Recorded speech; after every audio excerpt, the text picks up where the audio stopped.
नमस्कार, मैं हूं रणजीत और आप देख रहे हैं, सुन रहे हैं स्टोरी विथ रणजीत। यह वीडियो श्रीमद् भगवत गीता का तीसरा अध्याय है। पहला और दूसरा अध्याय यदि आपने नहीं सुना है तो मेरे चैनल यानी स्टोरी विथ रणजीत पर जाकर एक बार जरूर सुन लीजिए। श्रीमद् भगवत गीता का सभी अध्याय इस धरती पर जितने भी मानव जाति है उन सब के समृद्धि, कल्याण, सुख और शांति के लिए एक बार जरूर सुन लीजिए। आप में से कई लोग ऐसे हैं जिन्हें समय नहीं मिलता है कि इस पवित्र ग्रंथ को पढ़े। हमारा उद्देश्य है इस ग्रंथ के सभी संदेश को आपके लिए अपनी आवाज में लाऊं। श्रीमद् भगवत गीता का हिंदी में सभी कंटेंट मैंने वेबसाइट से प्राप्त किया है और सहजता के साथ, सरलता के साथ मैं आप लोगों को सुनाने का प्रयास कर रहा हूं ताकि आपको आसानी से समझ में आ जाए। तो आइए अब मैं आपको सुनाता हूं श्रीमद् भगवत गीता का तीसरा अध्याय। तीसरा अध्याय में निस्वार्थ कर्म का योग या कर्म योग के बारे में बताया गया है। यह अध्याय निस्वार्थ कर्म की अवधारणा और परिणामों के प्रति लगाव के बिना अपने कर्तव्यों को निभाने के महत्व पर प्रकाश डालता है। इस अध्याय में अर्जुन भगवान से कई प्रश्न पूछते हैं, एक बार जरूर सुनिए। दूसरा अध्याय का अंतिम संदेश था, हे अर्जुन, यह ब्रह्म को प्राप्त हुए पुरुष की स्थिति है। इसको प्राप्त होकर योगी कभी मोहित नहीं होता और अंत काल में भी इस ब्राह्मणी स्थिति में स्थित होकर ब्रह्मानंद को प्राप्त हो जाता है। अब तृतीय अध्याय में इससे आगे अर्जुन बोले, हे जनार्दन, यदि आपको कर्म की अपेक्षा ज्ञान श्रेष्ठ मान है तो फिर हे केशव, मुझे भयंकर कर्म में क्यों लगाते हैं? आप मिले हुए से वचनों से मेरी बुद्धि को मानो मोहित कर रहे हैं। इसलिए उस एक बात को निश्चित करके कहिए जिससे मैं कल्याण को प्राप्त हो जाऊं। श्री भगवान बोले, हे निष्पाप, इस लोक में दो प्रकार की निष्ठा। निष्ठा का मतलब होता है साधन की परिपक्व अवस्था, अर्थात पराकाष्ठा का नाम निष्ठा है। भगवान कहते हैं कि इस लोक में दो प्रकार की निष्ठा मेरे द्वारा पहले कही गई है। उसमें से सांख्य योगियों की निष्ठा तो ज्ञान योग से और योगियों की निष्ठा कर्म योग से होती है। मनुष्य न तो कर्मों का आरंभ किए बिना निष्कर्मता को यानी योग निष्ठा को प्राप्त होता है और न कर्मों के केवल त्याग मात्र से सिद्धि यानी सांख्य निष्ठा को ही प्राप्त होता है। निसंदेह कोई भी मनुष्य किसी भी काल में क्षण मात्र भी बिना कर्म किए नहीं रहता, क्योंकि सारा मनुष्य समुदाय प्रकृति जनित गुणों द्वारा परवश हुआ कर्म करने के लिए बाध्य किया जाता है। जो मूढ़ बुद्धि मनुष्य समस्त इंद्रियों को हठ पूर्वक ऊपर से रोककर मन से उन इंद्रियों के विषयों का चिंतन करता रहता है, वह मिथ्याचारी अर्थात दंभी कहा जाता है। किंतु हे अर्जुन, जो पुरुष मन से इंद्रियों को वश में करके अनासक्त हुआ समस्त इंद्रियों द्वारा कर्म योग का आचरण करता है, वही श्रेष्ठ है। तू शास्त्र विहित कर्तव्य कर्म पर, क्योंकि कर्म न करने की अपेक्षा कर्म करना श्रेष्ठ है तथा कर्म न करने से तेरा शरीर निर्वाह में नहीं सिद्ध होगा। यज्ञ के निमित्त किए जाने वाले कर्मों से अतिरिक्त दूसरे कर्मों में लगा हुआ ही यह मनुष्य समुदाय कर्मों से बंधता है। इसलिए हे अर्जुन, तू आसक्ति से रहित होकर उस यज्ञ के निमित्त ही भली भांति कर्तव्य कर्म कर। प्रजापति ब्रह्मा ने कल्प के आदि में यज्ञ सहित प्रजाओं को रचकर उनसे कहा, तुम लोग यज्ञ के द्वारा वृद्धि को प्राप्त हो और इस यज्ञ तुम लोगों को इच्छित भोग प्रदान करने वाला हो। तुम लोग इस यज्ञ के द्वारा देवताओं को उन्नत करो और वे देवता तुम लोगों को उन्नत करें। इस प्रकार निस्वार्थ भाव से एक दूसरे को उन्नत करते हुए तुम लोग परम कल्याण को प्राप्त हो जाओगे। यज्ञ के द्वारा बढ़ाए हुए देवता तुम लोगों को बिना मांगे ही इच्छित भोग निश्चय ही देते रहेंगे। इस प्रकार उन देवताओं के द्वारा दिए हुए भोगों को जो पुरुष उनको बिना दिए स्वयं भोगता है वह चोर ही है। यज्ञ से बचे हुए अन्न को खाने वाले श्रेष्ठ पुरुष सब पापों से मुक्त हो जाते हैं, और जो पापी लोग अपना शरीर पोषण करने के लिए ही अन्न पकाते हैं वे तो पाप को ही खाते हैं। संपूर्ण प्राणी अन्न से उत्पन्न होते हैं। अन्न की उत्पत्ति वृष्टि से होती है, वृष्टि यज्ञ से होती है, और यज्ञ विहित कर्मों से उत्पन्न होने वाला है।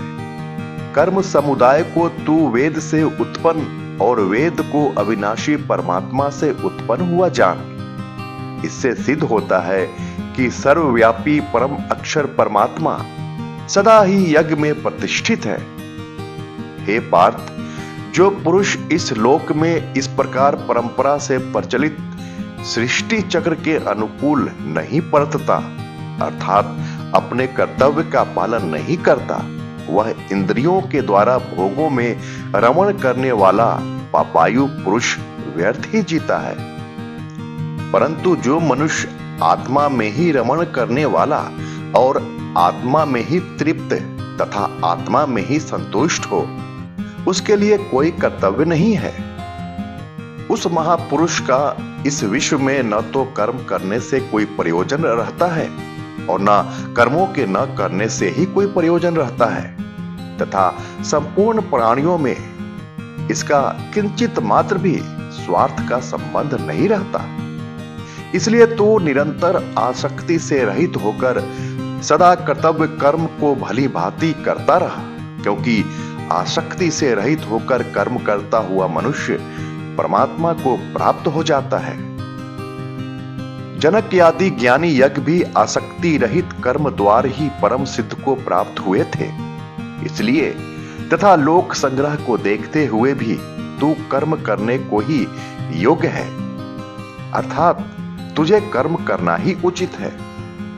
श्रेष्ठ पुरुष जो जो आचरण करता है, अन्य पुरुष वैसा वैसा ही आचरण करते हैं। वह जो कुछ प्रमाण कर देते हैं, समस्त मनुष्य समुदाय उसी के अनुसार बरतने लग जाता है। हे अर्जुन, मुझे इन तीनों लोकों में न तो कुछ कर्तव्य है और न कोई भी प्राप्त करने योग्य वस्तु अप्राप्त है, तो भी मैं कर्म में ही बरतता हूं। क्योंकि हे पार्थ, यदि कदाचित मैं सावधान होकर कर्मों में न बरतूं तो बड़ी हानि हो जाए, क्योंकि मनुष्य सब प्रकार से मेरे ही मार्ग का अनुसरण करते हैं। इसलिए यदि मैं कर्म न करूं तो ये सब मनुष्य नष्ट भ्रष्ट हो जाएं और मैं संकर्ता का करने वाला होऊं तथा इस समस्त प्रजा को नष्ट करने वाला बनूं। ये भारत, कर्म में आसक्त हुए अज्ञानी जन जिस प्रकार कर्म करते हैं, आसक्ति रहित विद्वान भी लोक संग्रह करना चाहता हुआ उसी प्रकार कर्म करे। परमात्मा के स्वरूप में अटल स्थित हुए ज्ञानी पुरुष को चाहिए कि वह शास्त्र विहित कर्मों में आसक्ति वाले अज्ञानियों की बुद्धि में भ्रम अर्थात कर्मों में अश्रद्धा उत्पन्न न करे, किंतु स्वयं शास्त्र विहित समस्त कर्म भली भांति करता हुआ उनसे भी वैसे ही करवाए। वास्तव में संपूर्ण कर्म सब प्रकार से प्रकृति के गुणों द्वारा किए जाते हैं, तो भी जिसका अंतःकरण अहंकार से मोहित हो रहा है, ऐसा अज्ञानी मैं करता हूं ऐसा मानता है। परंतु हे महाबाहो, गुण विभाग और कर्म विभाग के तत्व को जानने वाला ज्ञान योगी संपूर्ण गुण ही गुणों में बरत रहे हैं, ऐसा समझकर उनमें आसक्त नहीं होता। प्रकृति के गुणों से अत्यंत मोहित हुए मनुष्य गुणों में और कर्मों में आसक्त रहते हैं। उन पूर्णतया न समझने वाले मंद बुद्धि अज्ञानियों को पूर्णतया जानने वाला ज्ञानी विचलित न करे। मुझ अंतर्यामी परमात्मा में लगे हुए चित्त द्वार संपूर्ण कर्मों को मुझ में अर्पण करके आशा रहित, ममता रहित और संताप रहित होकर युद्ध कर।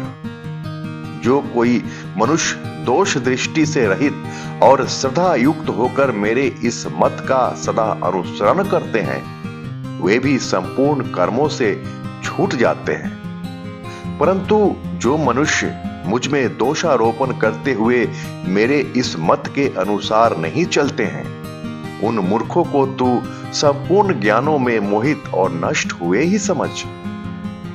सभी प्राणी प्रकृति को प्राप्त होते हैं, अर्थात अपने स्वभाव के परवश हुए कर्म करते हैं। ज्ञानवान भी अपनी प्रकृति के अनुसार चेष्टा करता है, फिर इसमें किसी का हट क्या करेगा। इंद्रिय के अर्थ में अर्थात प्रत्येक इंद्रिय के विषय में राग और द्वेष छिपे हुए स्थित है। मनुष्य को उन दोनों के वश में नहीं होना चाहिए, क्योंकि वे दोनों ही इसके कल्याण मार्ग में विघ्न करने वाला महान शत्रु है। अच्छी प्रकार आचरण में लाए हुए दूसरे के धर्म से गुण रहित भी अपना धर्म अति उत्तम है।